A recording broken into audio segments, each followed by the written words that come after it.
बारामतीमध्ये आजपर्यंत 50 वर्षामध्ये सांगोला तालुक्यावर बारामतीचा वचक होता, पण भाई गणपतराव देशमुख यांचं एक इच्छा होती की शेतकरी कामगार पक्षाच्या तत्वाचा आणि विचाराचा माणूस बारामतीमध्ये पण लढला पाहिजे।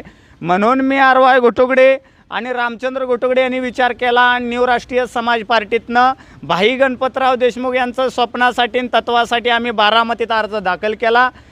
जो काही जनतेचा कौल असेल तो आम्हाला मान्य आहे, पण आम्ही डॉक्टर भाई गणपतराव देशमुख यांच्या तत्वानुसार बारामतीमध्ये अर्ज भरलेला आहे। बारामतीतली लोकसुद्धा आमच्या बरोबर आहे, कारण अजितदादांची सखोल चौकशी व्हावी, त्यांच्या मृत्यूची त्यांना अटक व्हावी आणि भाई गणपतराव देशमुख यांचा विधान भवनासमोर भव्य पूर्णाकृती पुतळा व्हावा, ह्याच्यासाठी आम्ही अर्ज भरलेला आहे। दुसरा मुद्दा म्हणजे धनगर समाजाचा तिसरा उपमुख्यमंत्री व्हावा, ह्या प्रमुख 3 ते 4 मागण्या आमच्या आहेत। या मागण्या पूर्ण नाही झाल्या तर आम्ही 100% रिंगणात आहे। या मागण्या शासनानं पूर्ण नाही केल्या तर आम्ही सपोर्ट करू कोणचे